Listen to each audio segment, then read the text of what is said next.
Hey everyone.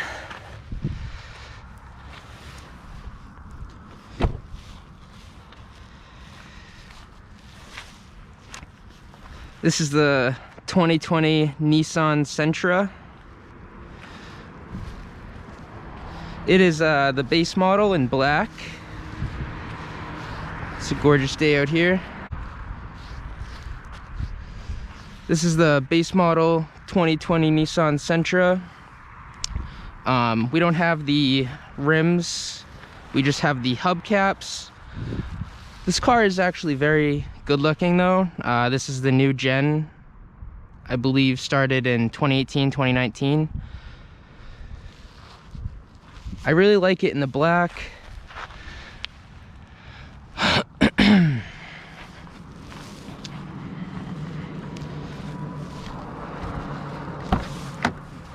Come around here to the back seat. This is someone's daily driver, so it is a little dirty. But as far as a daily driver, it seems pretty nice, but we'll obviously get to that in a minute when we start driving this car. The back seat has a good amount of room. I am 5'10", and yeah, my seat's adjusted accordingly, and I have plenty of room in the back and in the front behind the driver. Obviously the passenger seat is pushed back, but yeah, it's a good amount of room back here. The seats feel nice. They're just a standard cloth. Come around here to the front seat. Front seat feels nice. When you get in, everything looks good. I like these little air vents, a little kind of jet pilot feel. The interior feels nice. There's a lot of soft plastic, but you know, still plastic as expected for this price range. Nice quiet startup, which is obviously good for a daily driver. This doesn't have the keyless entry, so we actually do still have to pop our trunk. So let's get around to see how this thing drives. Couple things I do want to go over. This is a base model, so we are missing a bunch of options already. We have some blank buttons here.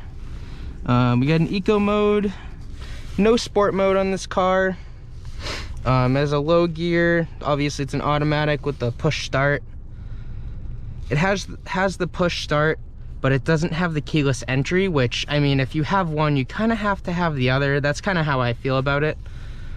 This does come standard with the lane keep assist, which I'll go over, and automatic headlights. It is, however, missing the adaptive cruise control, which I don't really care for. I would like some heated seats in here personally. I feel it's important, especially in these New England winter months. But overall, it's a nice feel in the interior. My legs do kind of feel a little squished, but I am a heavier person at 220 pounds, so I mean, that's just me. I like to keep my legs out a little more, but honestly, it's fine for what it is. The seat feels nice. There are cloth seats in the front as well. It's a pretty nice looking interior. Obviously this one's a little dirty, but that comes when you drive every day. So I mean, this car only has 2,000 miles on it, but the owner's focus really isn't on cleaning it as much, at least not recently. Yeah, let's go see how this thing drives.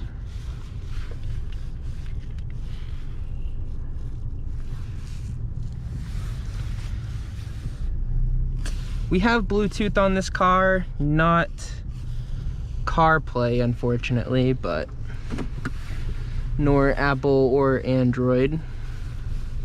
We do have a rear backup camera, which is nice to have. My daily driver does not. I have a 2012 Hyundai Sonata that I do really like, and I'll probably end up reviewing that car as well.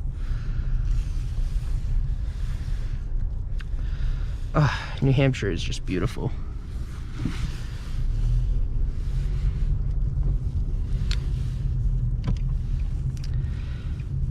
far as the front gauge cluster goes, nothing special. I do like having the digital speed as well as the analog. It's kind of a nice touch. But obviously nothing that modern cars don't have for the most part. The steering wheel also looks good. Has all my standard buttons, nothing missing on the steering wheel, which is nice. The steering wheel also has these grooves in the back of it that are like for your fingertips. It's nice. I wish it was throughout the steering wheel, but there's some on the bottom and some on the bottom and some on the top.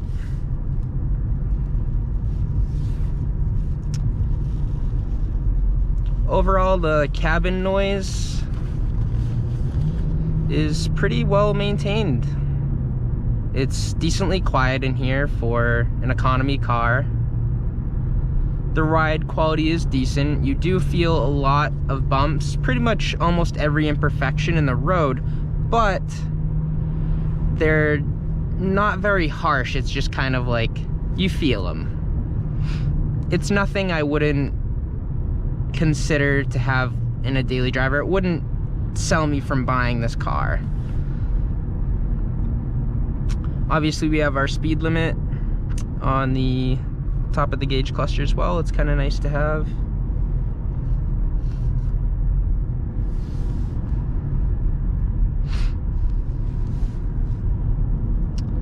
I do wish this car had a lot more options and things that just came standard to it, whereas like this is a base model. I obviously don't expect it to have leather seats in the base model at this price point, as well as I don't believe its competitors do either unless it's optioned.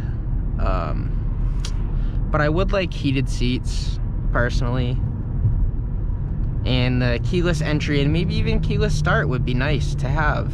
I don't think it would be very costly for them to include that. I mean, even just throw it into the price a little bit. It's not, I don't think it would take it away from its competitors at all as far as price goes, and I think it would be a nice touch to the vehicle. I drove a 2020 Nissan Altima not too long ago. Feels a lot like this car. It's just slightly bigger. I think that Nissan did a nice job at developing a new style and kind of giving their brand some more reputation. Obviously the last gen Sentra wasn't super popular with people, and it did feel a lot smaller than this one, and I think the interior in this one is much nicer. The one I drove of the previous gen Sentra was a 2017 SR Turbo, and that one actually felt a lot cheaper in the inside than this one, and that one had heated seats and some other nice options as well.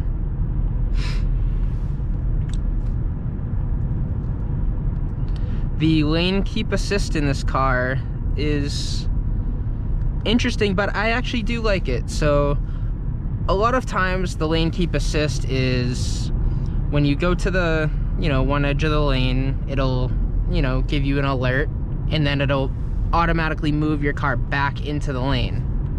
With this car, it just gives you a little vibration in the steering wheel, and it doesn't move you, which is good, because the ones that do move you, it kind of gives me a little scare that like it kind of feels like it's pulling the steering wheel out of your hands. And whereas if you're going to correct it yourself and the car also corrects it, it might throw you off into the other side of the lane. So it's a very nice touch, and I think that's what these systems should be. They should give you an alert, but I don't feel as if they should be correcting you. Another thing I really like about this car is the 7-inch touchscreen. It works well. Obviously you can set all your presets on your radio. It has Bluetooth. I do wish it had Android and Apple CarPlay, because I've had that system in other cars, and I enjoy being able to switch my Spotify if I need to, and just put on my right music without having to touch my phone. I think that's a very important feature in cars nowadays, especially with all this other tech that these cars have, like let's make that a standard thing to have Android and Apple CarPlay in vehicles.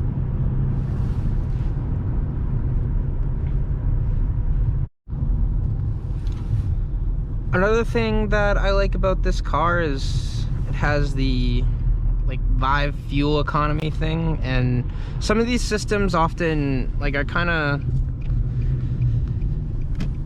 irrelevant, I would say, because sometimes the numbers like range from like 0 to 50 and it doesn't really have like an in-between. But this one, it's scaled nicely.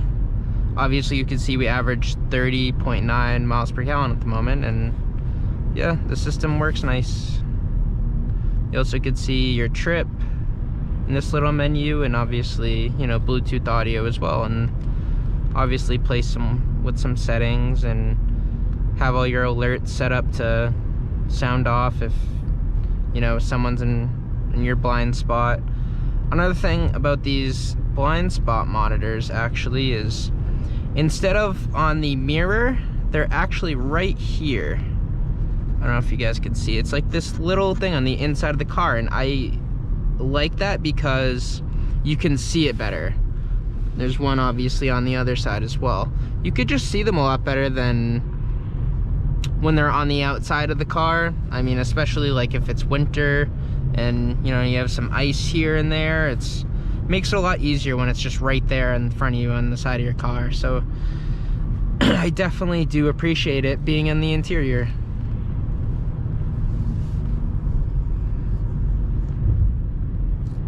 I just can't get over how smooth this transmission is.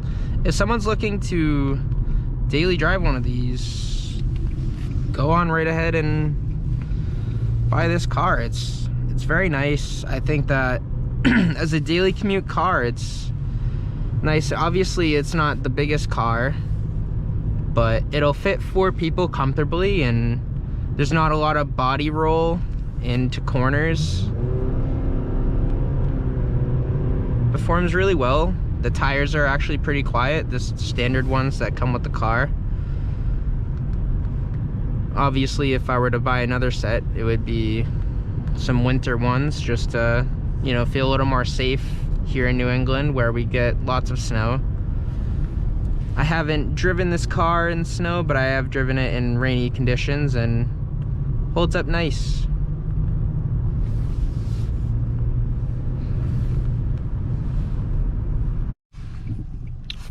Let's give it some acceleration from lower speed.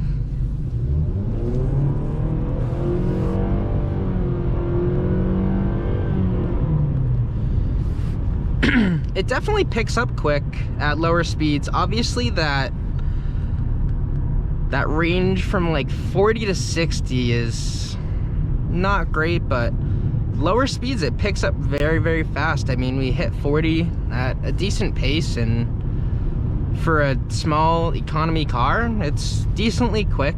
Obviously, it's not considered fast in any way, but as a daily driver, you don't really need something fast. You just kind of need something that will give you some power when you need power, and this is it. It does that very nicely.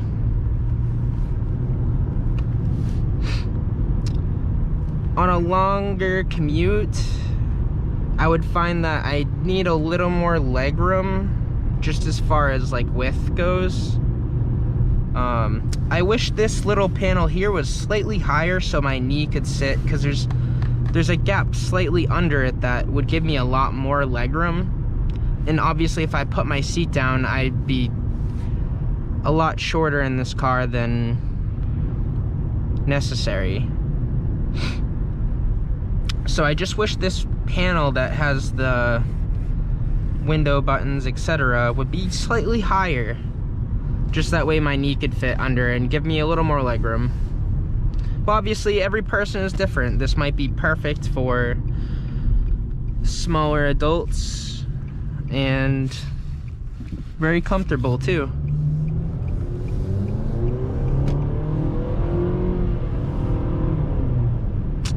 It does get a little awkward under some acceleration where the transmission kind of doesn't know exactly what it wants to do.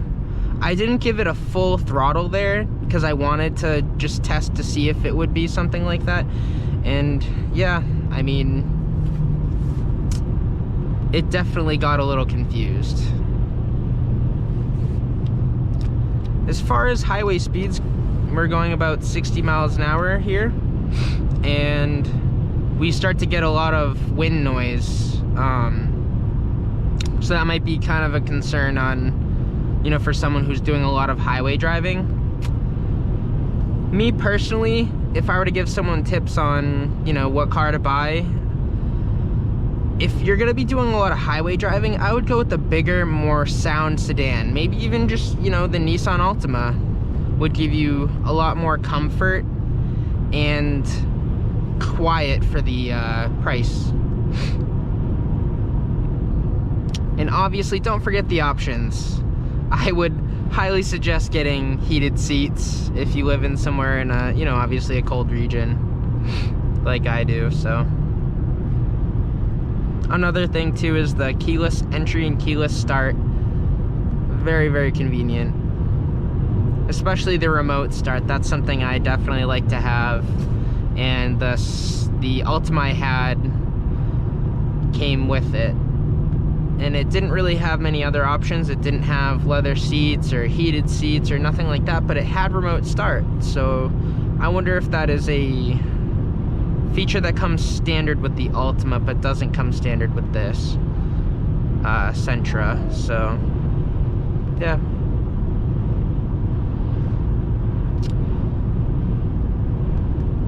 Compared to its competition, I think it does very well. A lot of improvements from the previous generation, and if you're looking to buy one of these cars, I would say go for it.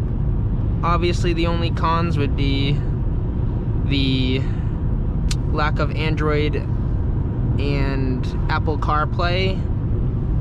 The base model doesn't come with heated seats, heated mirrors, or any of the nice options. So obviously look to get a higher trim level, possibly.